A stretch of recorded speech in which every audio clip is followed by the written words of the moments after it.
Les gens assument de plus en plus de dire à leurs amis « je me suis inscrit sur un site de rencontre pour rencontrer une personne avec qui je vais pouvoir partager l'amour ». Mythique a mené une étude sur l'évolution du dating et nous allons analyser ça ensemble. 42,5% des femmes pensent que les applications de rencontre leur ont permis de s'épanouir dans leur vécu de la sexualité, de leur sexualité. Il y a une modernité indéniable qui est en train de bénéficier aux femmes, c'est-à-dire que la possibilité de rencontrer en ligne comme on veut, qui on veut, de la façon que l'on veut, donne un pouvoir, au sens vraiment noble du terme, aux femmes. Elles peuvent choisir avec qui elles font quoi.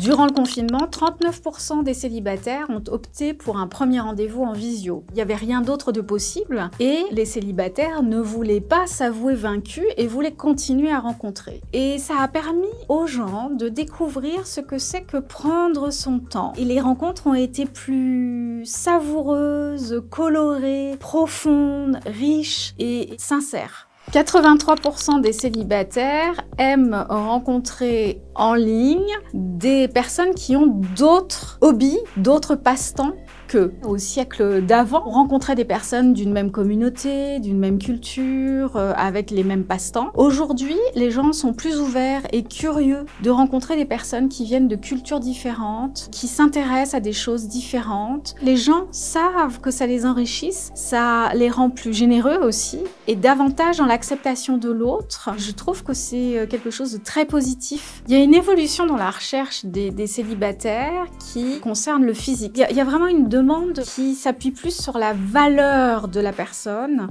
et la valeur de la rencontre, plutôt que son apparence, sa dimension esthétique. Notre société est une société très narcissique, très narcissisante. En réaction à cela, les gens ont besoin de relations, de vraies relations, de sentir qu'elles sont respectées pour leurs valeurs, pour leurs ressentis, pour leurs émotions, pour leur sensibilité.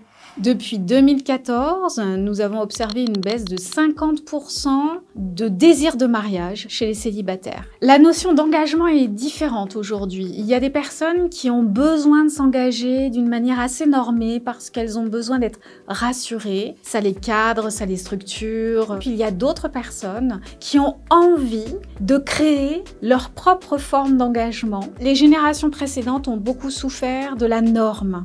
On nous a inculqué que le bonheur, c'était de vivre de telle et telle façon à tel et tel âge. Et aujourd'hui, les gens en ont assez de cela. 58% des célibataires estiment que c'est plus difficile d'aborder des personnes en public qu'auparavant. Dans les grandes villes, les célibataires se plaignent d'avoir des difficultés à rencontrer. C'est paradoxal, dans les grandes villes, il y a du monde et en même temps, on est noyé tellement il y a de monde. C'est la raison pour laquelle les rencontres en ligne facilitent d'une certaine façon la rencontre, parce que là, on a plus le temps, on peut trier l'information dans le sens noble du terme et établir un mode de communication plus ciblé. C'est-à-dire que quand la personne est sur son application, elle est focusée sur l'envie de rencontrer et donc elle a une disponibilité qu'elle n'aura pas forcément dans un bar où il y a du bruit, où il y a du monde. On est là pour la même raison. Se rencontrer. 55% des célibataires ont pour motivation dans leur recherche de rencontrer l'amour. C'est vraiment une valeur qui a traversé le temps et aujourd'hui, on voit une évolution dans la rencontre en ligne. L'amour aujourd'hui est une valeur dont on n'a pas honte. 63% des célibataires ont envie d'une relation sérieuse. Une relation sérieuse, c'est une relation qui dure, c'est une relation où on partage, c'est une relation qui n'est pas une relation d'un soir, ce qui n'était pas le cas auparavant. C'est vraiment ça l'évolution notable, c'est que les gens utilisent les applications de rencontre avec une certaine conscience de ce qu'ils font. On est en train de donner des lettres de noblesse aux applications de rencontre et nous sommes tous responsables de ça, chacun de notre côté.